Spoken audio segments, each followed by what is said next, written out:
Hi everybody, welcome into the Wolfman Gardening channel. Today we're going over some green beans, one of my favorite things to grow in a garden. There's really two styles of green beans that you can grow. You can grow pole beans or you can grow bush beans. Now a little backstory on the green beans. Green beans are actually native to Central and South America. So it's good to grow around this area because it's fairly native to this area, so that's why they've been grown here for over thousands of years. Another fun fact to know is our third president, Thomas Jefferson, was actually an avid gardener, and he is actually accredited for bringing and making the green bean popular for North America. Another thing about green beans is they're low in calories and they're high in vitamins, minerals, and fiber. It's really rich in vitamin C and vitamin K, and high in minerals as in manganese and calcium, potassium. Like I said before, there's two types of green beans that we grow here. It's a pole bean and a bush bean. I'll give you three of the most popular style of bush beans. And a bush bean is nothing but a bean that's going to grow up to a certain height and say 2 or 3 foot off the ground, and it's going to put out a lot of beans. The contenders are a really high productivity bush bean. Contender is a real common bush bean that's grown around these parts, and it is a really high producer. Another bush bean that is grown for its high yields and grown in the commercial as well is the provider. The provider bush bean is another one that's real common around these areas, and like I said, produces high yields and really good flavor. And one of the most popular around these areas is the Bush Blue Lake 274. This is one of the most common that are grown. This is the most common that are sold in the local nurseries and the local hardware stores, and it's known for its being stringless and its great taste.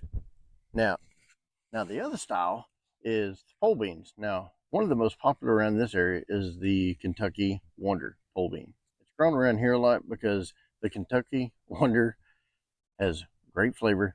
It's a really aggressive green bean, and it grows and it produces high yields of green beans. Another variety for these parts is, I know we talked about the Blue Lake 274 being a bush bean, but they also make a Blue Lake that is a pole bean. And these here, the Blue Lake pole beans, they're also stringless if you pick them while they're young. Now, if you let them grow and you let them grow a little longer, it will eventually have that string and that little string in it that is annoying. So if you want it to be stringless, make sure you pick them young. And another popular one is the Scarlet Runner. Now, the Scarlet Runner is a great tasting green bean, but it's also known for its bright red flowers that it puts off. Most of these beans put off either a light yellow or a white colored flower. Now, the Scarlet Runner puts out a bright red, and it's also grown not only to get to the bean, but also as a beautiful flower to attract some of the pollinators. Anyway, that's enough about that. What are we growing? What are we growing in our garden?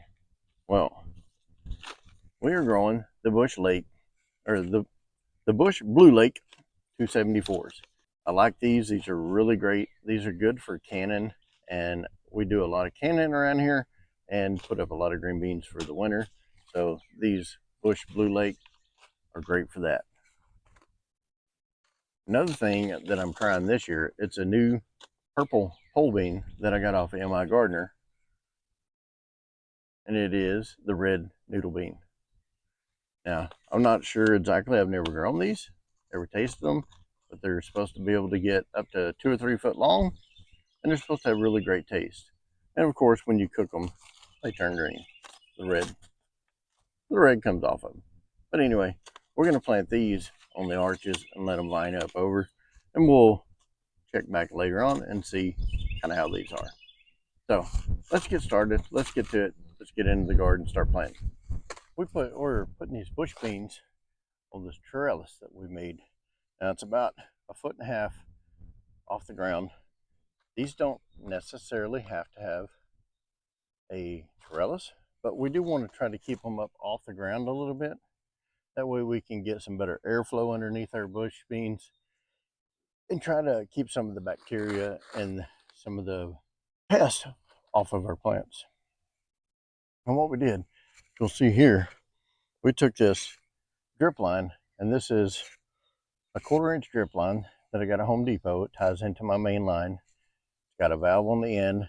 This thing has got a dripper that drips out roughly 1.5 gallons per hour. And everywhere there's one of these drippers, where we're going to put one of these beans. Let's get started. I'm going to show you right there what these little bush Blue Lake 274 look like. And what we're going to do is we're going to put these, and we're just going to push them into the ground. We're not going to dig a trench. We're going to drop that one right there, and hopefully it grows. But we're just going to push these into the ground. The ground's soft enough. We just push them into the ground about 1/4 to 1/2 inch deep.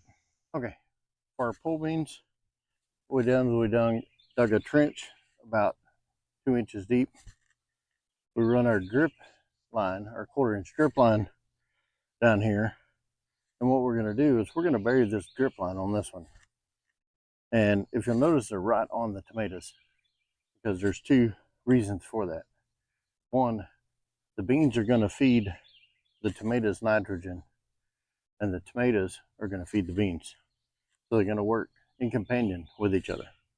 So we'll get those planted, put them back, cover them up, and we're good to go. And that's going to wrap it up for the Wolfman Gardening channel today. Like, comment, share, think about subscribing to the channel, and hit that bell notification, and you'll get notified every time we do another video. So, like always, keep it growing.